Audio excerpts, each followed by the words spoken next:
Hello, welcome to our next lecture. This one is Westward Expansion, and this is going to cover the theme of Americans expanding further west, growing of the United States, mostly some of the philosophical ideas about this, and some of the politics of it as well. And part of the reason why we talk about this post-War of 1812 is because after the War of 1812, you have both the political stability and also the technology, because we talked about the War of 1812 and the market revolution. So we have both of these factors now at play that help put the United States in a stable political and technological situation where it's going to facilitate this westward expansion. You're going to have things like railroads helping people get west, things like this. So I want to just do a bit of a recap here about what is helping open the American West to expansion. What's bringing out the ability of Americans to move west. And this is a bit earlier of a painting. This one is done in in the 1870s, but it encapsulates a lot of the ideas about what's making westward expansion possible. A big part of it is indeed the technology. You can see in this painting pretty in the background there. There's a couple steam locomotives that are bringing people west, wagons, stagecoaches. That's really helping. The figure there, the large image of the woman, is kind of supposed to be the personification of American progress. She's stringing telegraph lines, that instantaneous communication we discussed last time about the market revolution.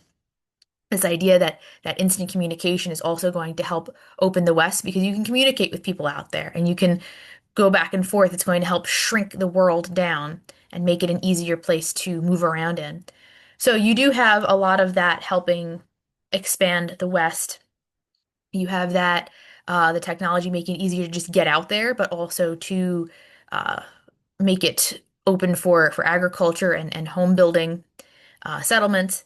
So the technology that we discussed in the market revolution is definitely a factor helping allow Americans to expand westward.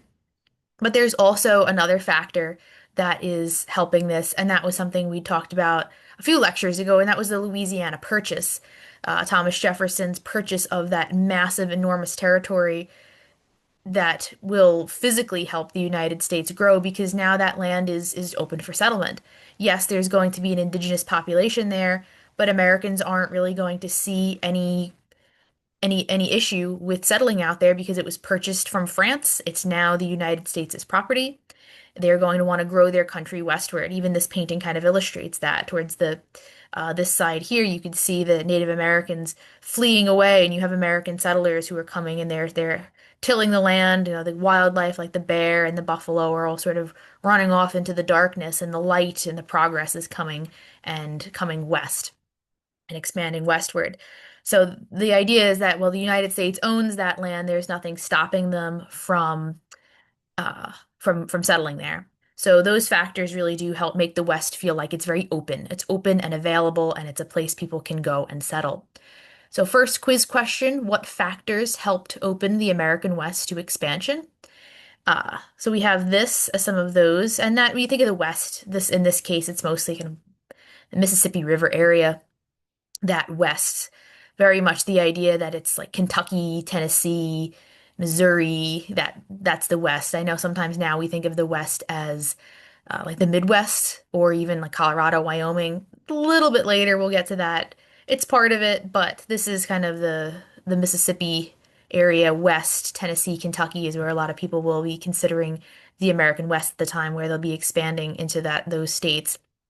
Eventually, they'll be getting closer and closer to states like Kansas and Nebraska and deeper into Texas. So another thing going on that is really facilitating westward expansion, what's driving it and making people want to expand west, is that the population of the United States is growing very rapidly and it's eating up more and more land geographically. You get two maps here that I use to illustrate this. The map here, I don't know if it's left or right on your screen, it's left on my screen, but it's the map here with this much smaller, dark, I don't even know what color that is. It's like a dark yellow there. But that shows the area of settlement in 1790. Uh, this is the area that was settled in the United States in 1790. And in this darker area here, that's all of the United States that was settled here and a little bit here and there. All of this area had about 4 million people in it. And by 1840, leading up to 1840, this is going to be the area of settlement. So you can see that there is westward movement, the population is growing. So as the population grows, it's going to start to push outward. There's going to be the desire to have land to settle this population on. There'll be new immigrant groups coming in. We discussed nativism and some of the draws that immigrants saw to the United States last time. So there is a desire to have land available as people come in. And this is kind of the West we're talking about over here, Iowa, Mississippi, Missouri, Arkansas, Louisiana, Illinois. That's the West. And there is a big push for annexation of Florida, annexing it as in bringing it in and making it part of the United States. Part of a big reason why there was such a push to get Florida and open it for American settlement is that there were a lot of valuable trading ports there. A lot of American merchants really wanted to have unencumbered access to all the ports in Florida. And another reason why there was so much desire to annex Florida is that it's a nice spot to grow stuff. It's warm, that hasn't changed. It's still very fertile land there, good agriculture. So it was seen as an economic boon, an economic benefit for the United States. And there's also a real desire, especially by planters in places like Georgia and Alabama, to annex it and make Florida part of the United States because when it was owned by the Spanish, it provided a haven for runaway slaves. And they were worried that by having this temptation down there, this little tempting peninsula of freedom right off of their slave states, that was enticing more runaways. So they were hoping that making Florida a state and making slavery legal there would make it less of a draw, and it would keep their enslaved population more complacent. They didn't want it to be quite so much of a haven anymore. And they do end up annexing it as a territory, and eventually down the line, Florida will become a state. But it does come under U.S. jurisdiction, and it was very popular for those reasons why it was desired to get that Florida territory. So your next quiz question, why was there such a push for the annexation of Florida?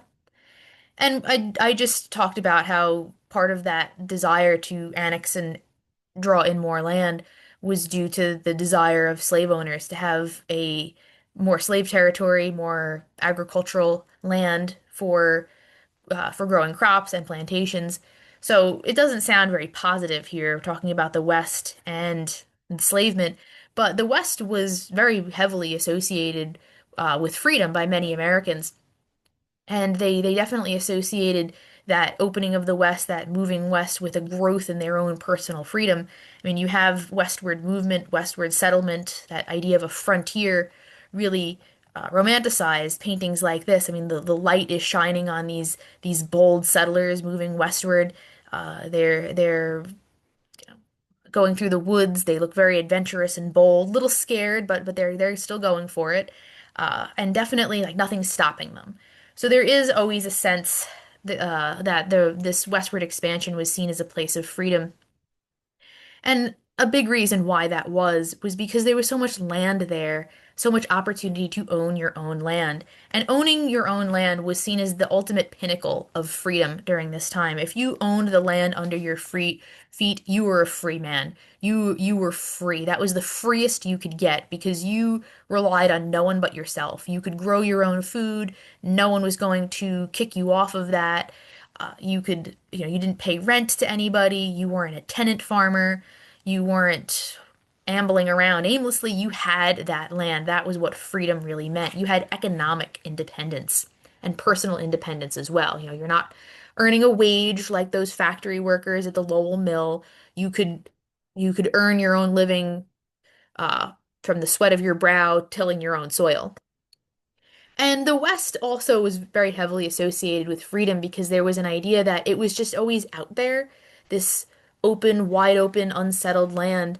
And if you were really unhappy in the East, you lived in Massachusetts in a city there, you could just pick up and go, and no one would stop you. That was real freedom too. You could go and you could start anew, and you could go to a place where there was no real oversight.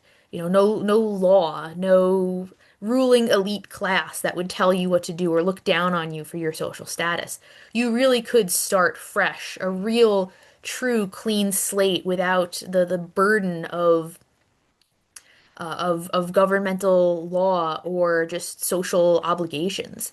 So it was seen as something very desirable. And even if people didn't go west, the idea that it was out there, should you feel the desire to go out and strike out on you for your own, it was a comforting thought that Americans had. It made them feel very unique because no other country had that. I mean, think about England. England is it's ancient.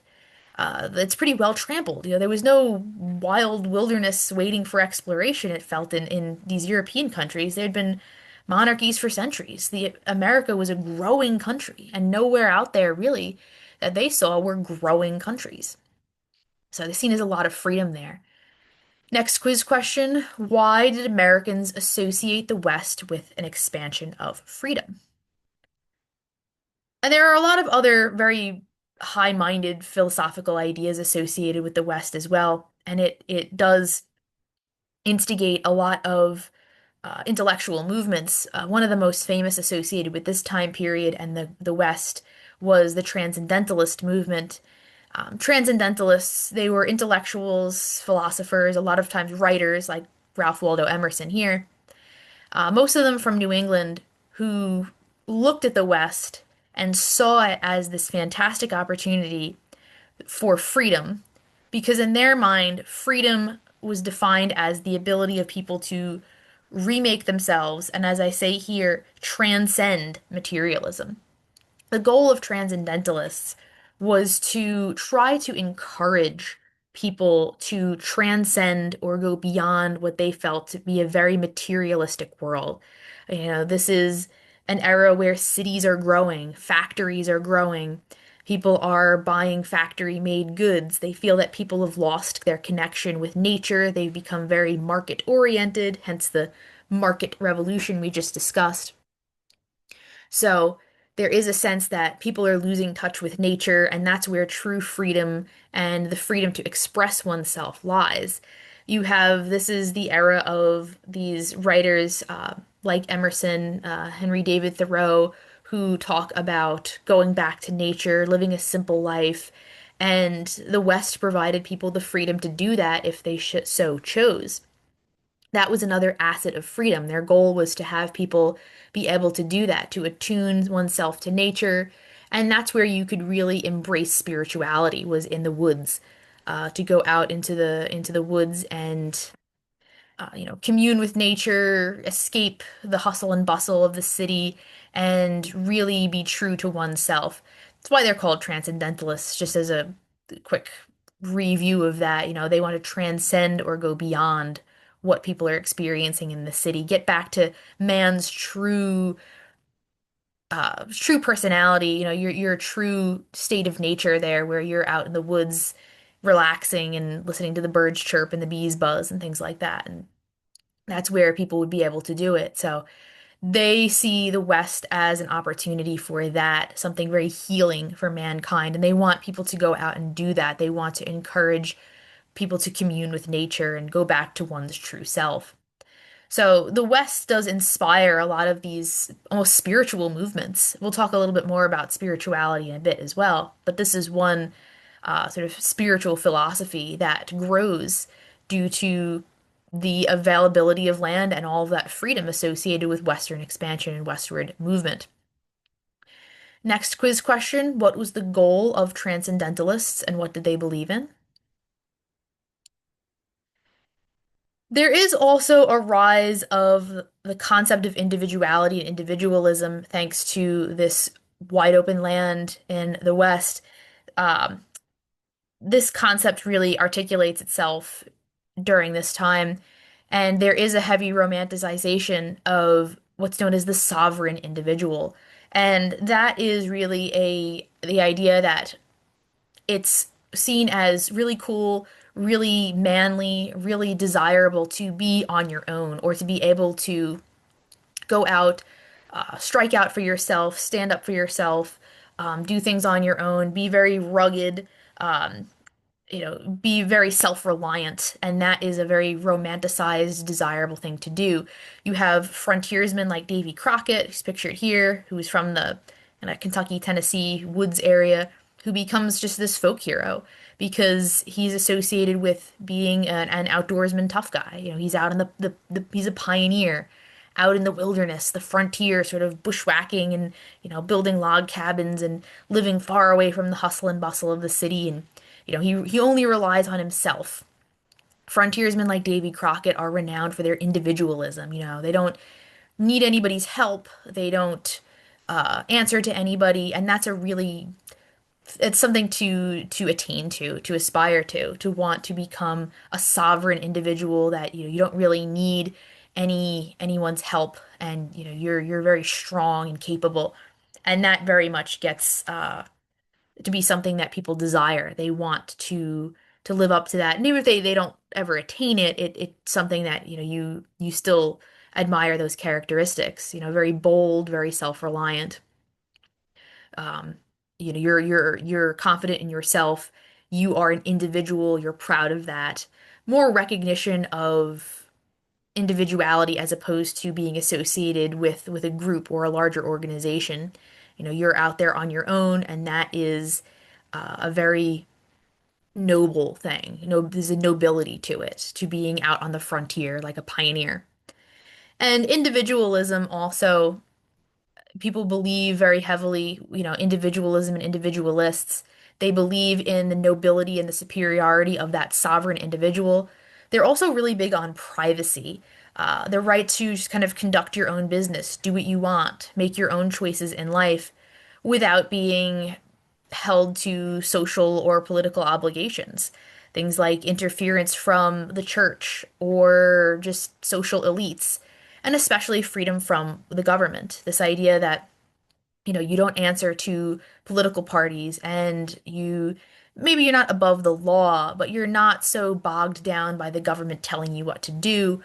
You're really kind of always making your own decisions. You're very independent as any person can be. And you can do that in the West because, as we talked about with that ideas of freedom, there really is no government oversight. Who's stopping Davy Crockett in the woods?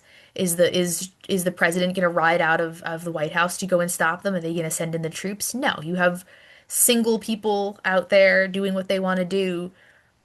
The government really can't and won't interfere with that. And that's another idea of freedom and a belief of individualists that that's a positive thing, something to aspire to and something to revere.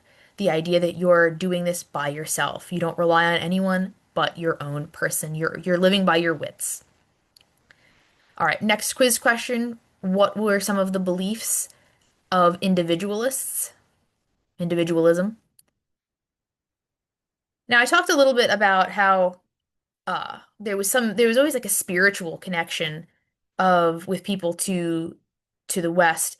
And it's going to be several factors, the opening of the West and that growing commercialism with the market revolution, that will help trigger another period of religious revival known as the Second Great Awakening. It had kind of started to get its momentum going in the 1790s, but it really starts to peak as westward expansion grows, goes till about the 1840s. And much like the First Great Awakening, it was a period of religious revival, an attempt to reawaken excitement and devotion in the divine. More appreciation for God and His power, and for in this case, what makes the Second Great Awakening a little bit more unique from the first one we talked about is that there's even more heavy of an emphasis in this Second Great Awakening on the right and ability of individuals, we just talked about that, to shape their religious destiny. Even more of an escape from predestination, even more of an idea about the power of one person, and that people really should take their religious destiny into their own hands. This is very similar to the First Great Awakening, also inspired by growing commercialism. Much like the Transcendentalists, a lot of religious figures at the time, church leaders and whatnot, are concerned that people are more dedicated to and more interested in making money than they are to their faith. So there's another push to reawaken spirituality and get people excited about it again. And because people are spreading so far west now, they're all over the place, they're pretty scattered.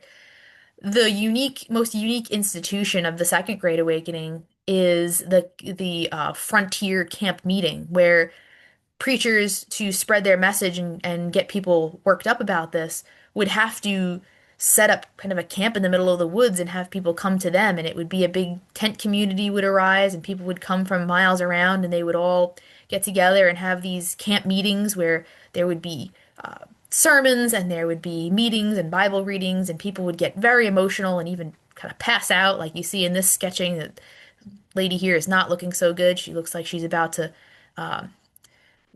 looks like she needs to lay down for a little while.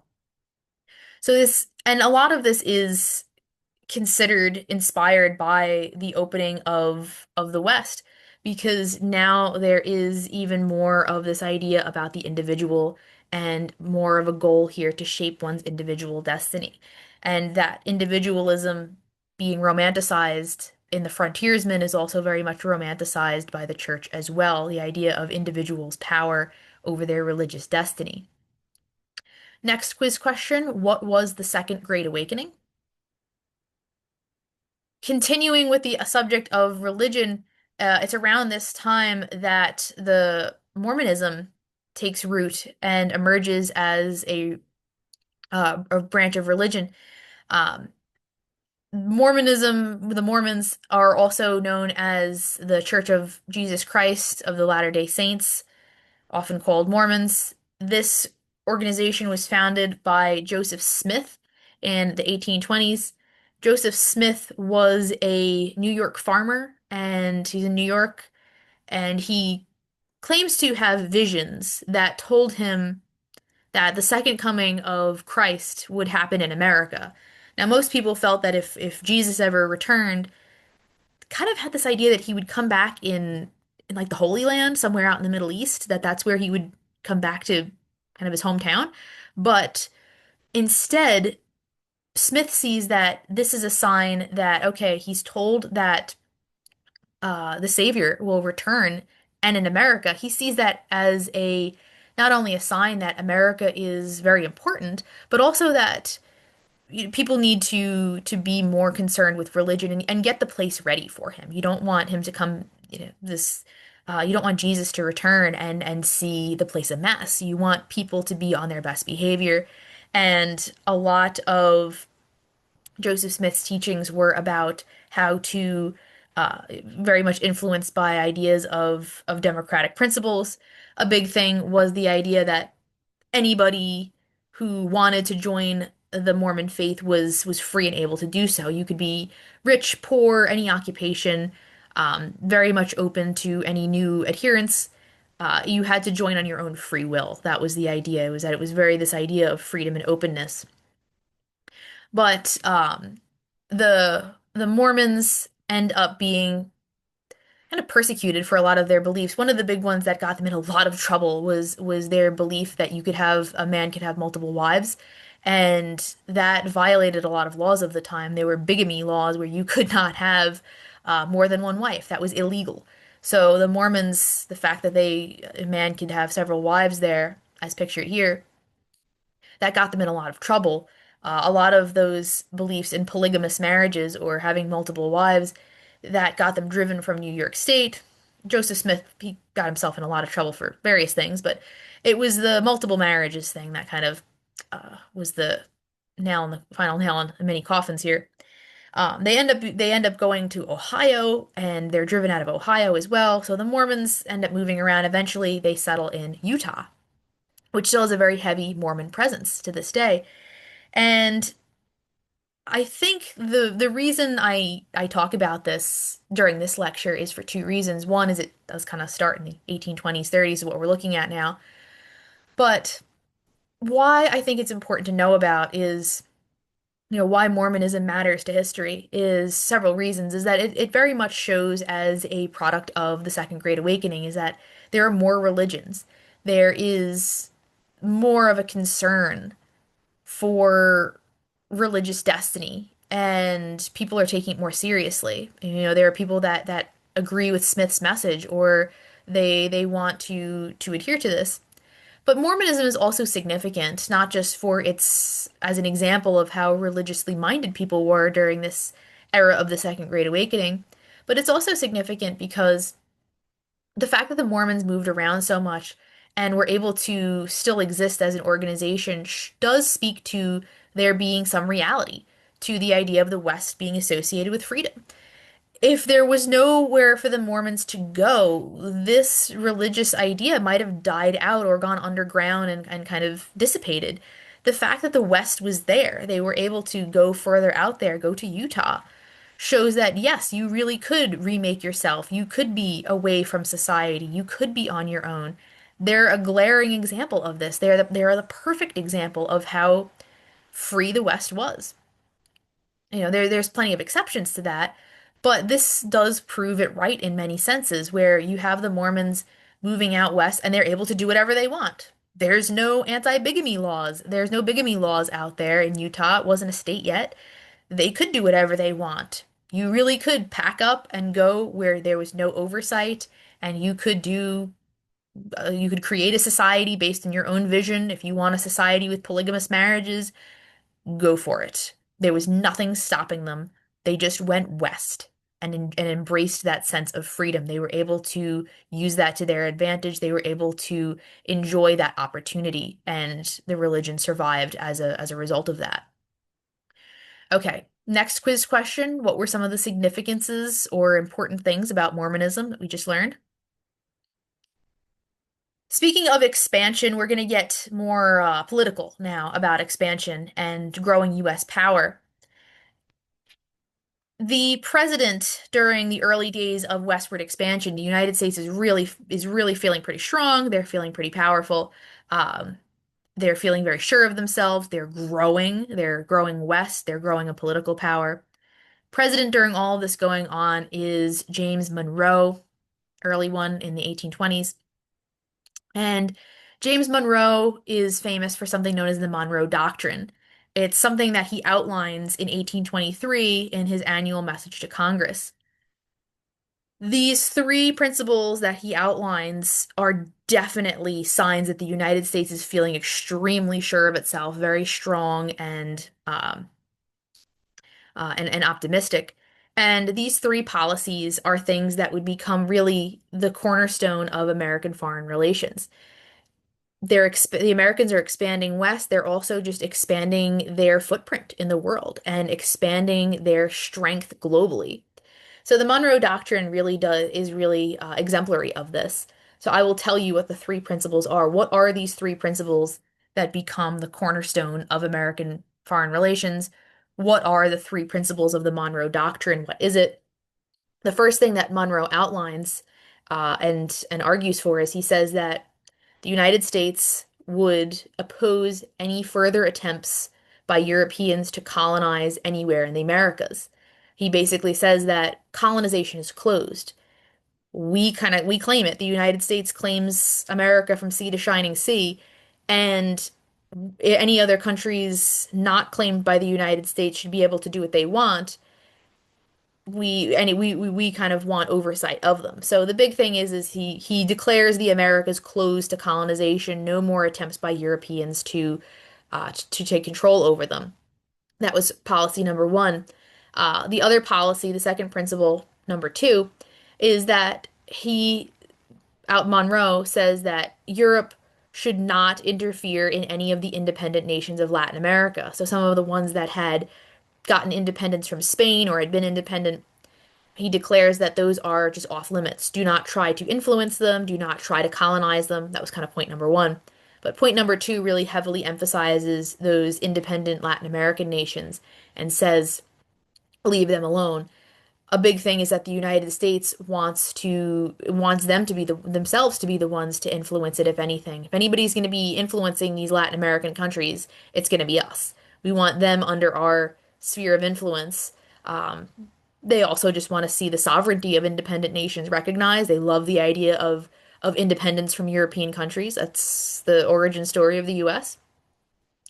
So two of those big ones were about protecting their claim to the continents, really, that North America should be closed and South America is also hands off. That's a bold claim. But the third principle is a really important one, one that will hold for almost a century.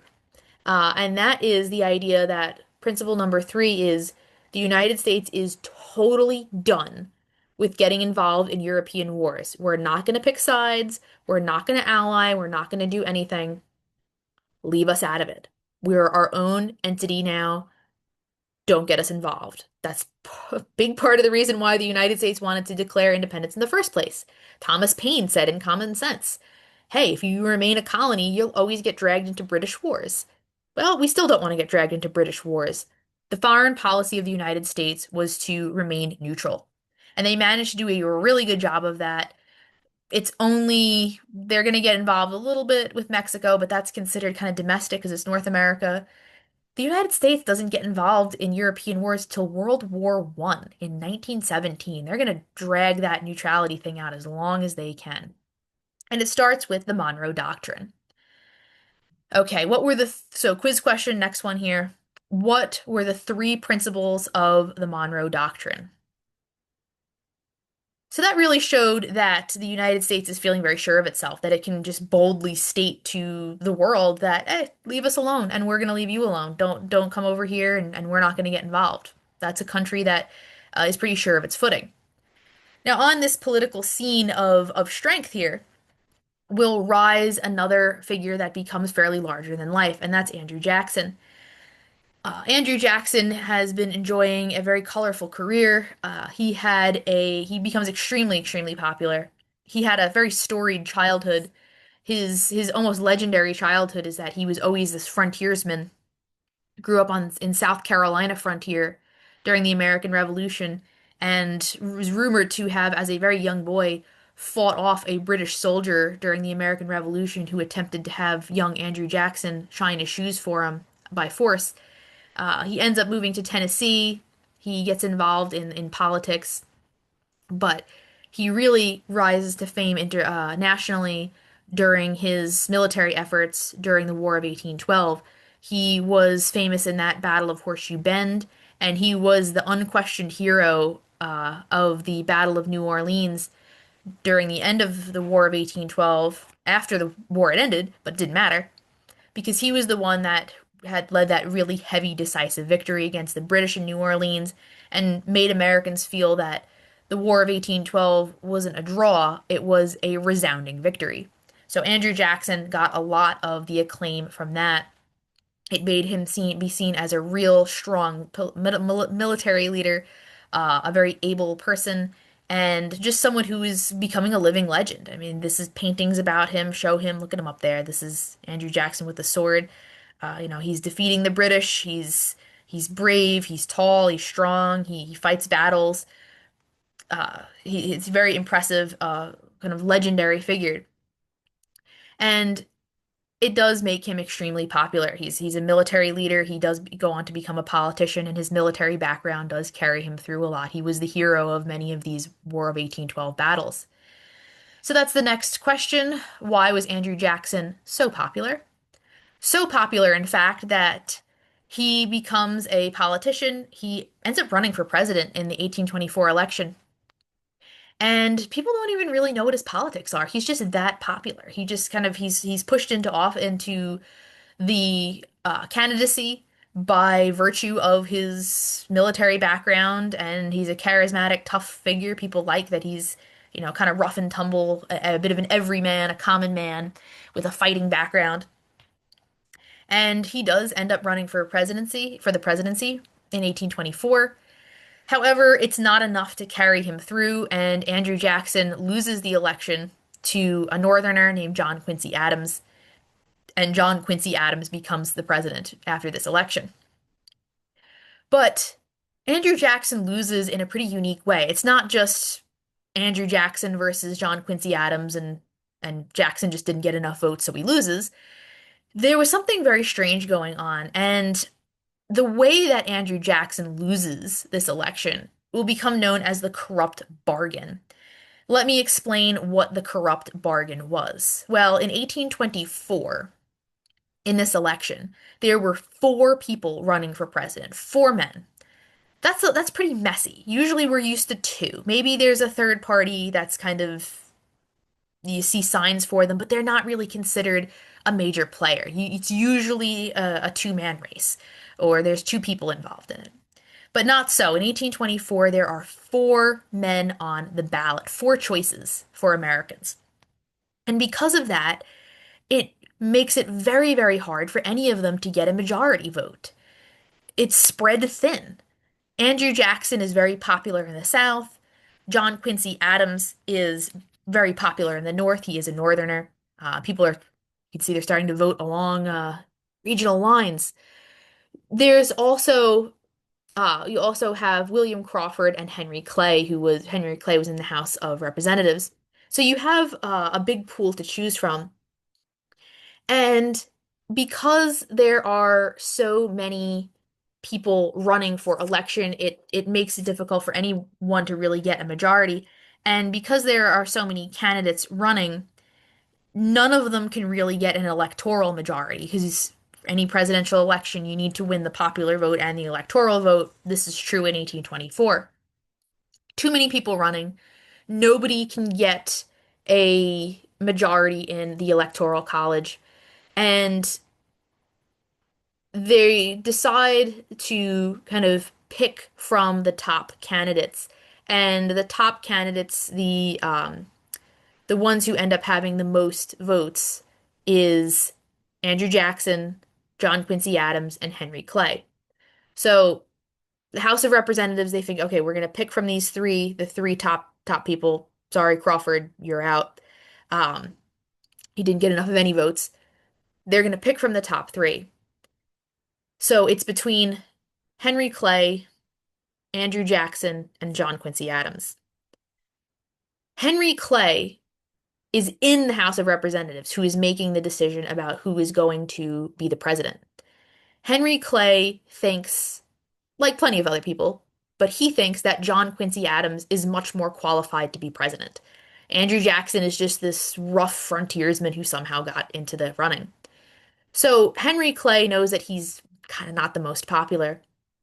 And Clay says to John Quincy Adams, I will drop out of the race. I will not push this any further. If you, when you become president, give me a spot in your cabinet, and I will throw my support behind you, John Quincy Adams. So Henry Clay agrees to drop out of the race and throw his support behind John Quincy Adams if Quincy Adams gives Clay a good spot, a cushy position in his new cabinet. That goes through, and John Quincy Adams wins because Clay sided with him. And Henry Clay does get a position in John Quincy Adams's administration. Andrew Jackson and his supporters feel that this is a corrupt bargain, that this was some backroom secret deal made at Jackson's expense. Because Jackson won the popular vote in the South. He was very close to winning. A lot of people feel that Andrew Jackson rightfully deserved the presidency, that this was corrupt, this was very undemocratic, and it's going to organize a lot more support for Andrew Jackson, who, when he runs for president again, he will be successful because many people felt he had been cheated this time around. It does help propel him into the presidency. So he's not president yet, but he's on his way. Final quiz question. What was the corrupt bargain of the 1824 election?